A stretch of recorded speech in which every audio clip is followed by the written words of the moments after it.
within the second quarter of Game 4 between the Denver Nuggets and the LA Clippers, with Patrick Beverley doing a terrible job of allowing Murray to reject the screen. It looked like the Clippers defense was in big trouble, and although Zubac and Beverley did a great job of switching to prevent an open three and to provide better rim protection, the baseline cut by the young guarded Craig was about to give him the easiest slam dunk of his career. At first, it appeared that Kawhi made a big mistake by allowing this cut, but he was unintentionally very smart on his play. What?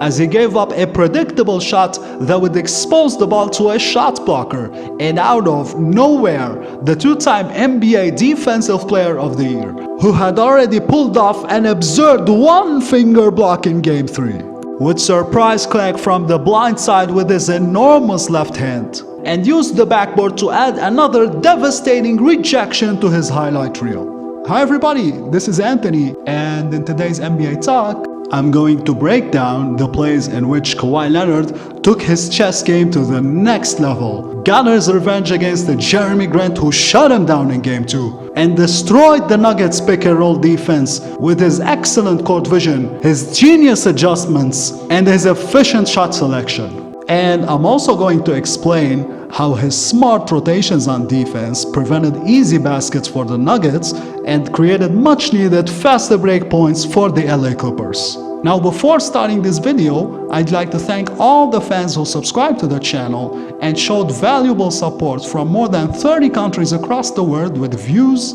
likes, comments, and shares. I also want you to know that I'm looking to get 1,000 subscribers very soon, so if you like my content, please subscribe to the channel and share it with other people so that I can publish valuable content more frequently. And now, let the talk begin. The best way for Kawhi to get rid of JG was having Paul George as a ball screener, and since PG can't be left open, his pop to the weak side wing, considering that Grant became the nearest guy to him, forced the switch and let Leonard attack the mismatch with a post-up that the much smaller Harris had no chance to stop.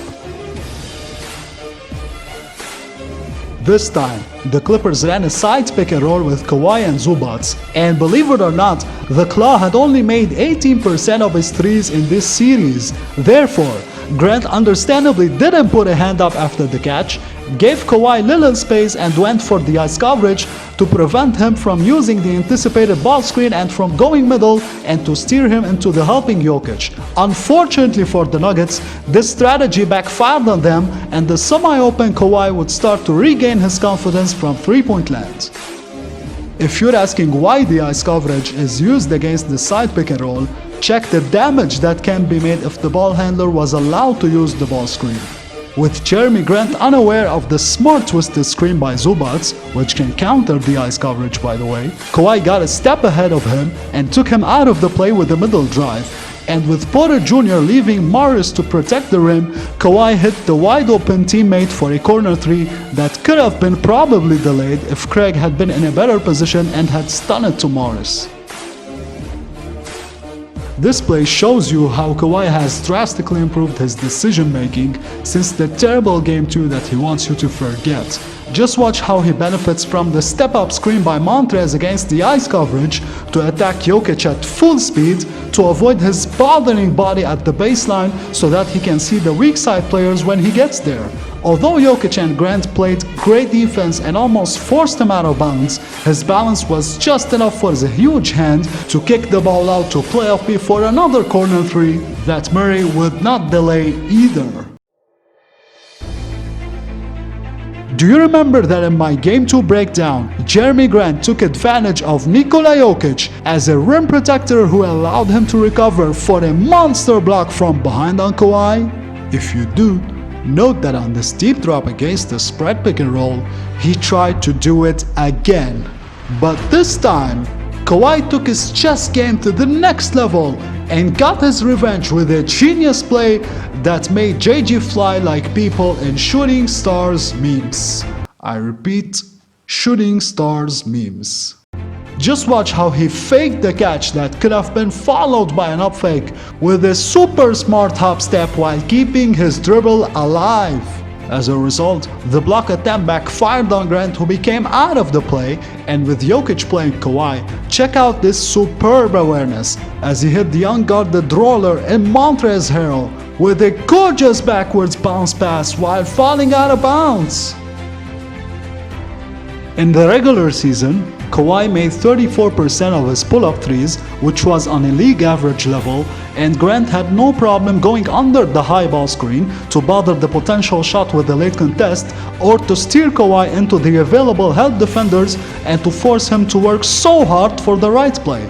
Give the Klaw credit for avoiding the steal attempts by Murray and for going for a smart up fake, which made Jokic concerned about the defensive rebound and got him away from Kawhi, and froze Grant, who got worried about a mid-range pull-up jumper. As a result, the up fake created space for an easier shot, a high righty layup off the glass. Let's also examine his huge impact on defense. On this deep drop, Zubac became in a 1-on-2 situation against Jokic and Murray, and PG appeared to be out of the play, and knowing that normally the lowest weak side guy has to protect the rim, Kawhi did a great job of rotating to the rolling Jokic and timed his reach perfectly to steal the ball just before the Joker could catch it.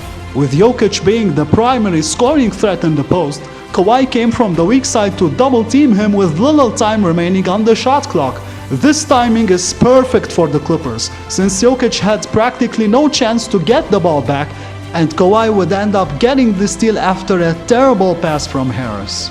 And now, here comes the biggest steal by Kawhi in this game. On this side pick and roll, Kawhi anticipated the use of the step-up screen by Murray too early and gave up a middle penetration the Clippers did not want. Anyway, let's pause the video for a second. Does it remind you of this devastating high pick and pop in my game to break down? With Zubac being in a deep drop and Morris staying with Murray to avoid the switch, and even though Kawhi did an excellent stunt to delay the three, Jokic created an easy triple with a simple fake pass that took the closest defenders away from him. But in Game 4, it appeared that Kawhi remembered this play really well, anticipated that same backwards bounce pass from Jamal Murray, and made sure that the dangerous shooting big man would not receive the pass in the first place. As a result, the steal would create a 2-on-1 break that would result in a spectacular two-handed jam by Lou Will. At the end of this video, what are you expecting from Kawhi and the inconsistent Paul George in Game 5? Will the Clippers complete the gentleman's sweep and advance to the conference finals for the first time in franchise history? Share your thoughts in the comments below. Don't forget to subscribe to the channel. Hit the notification bell, and I'll see you next time.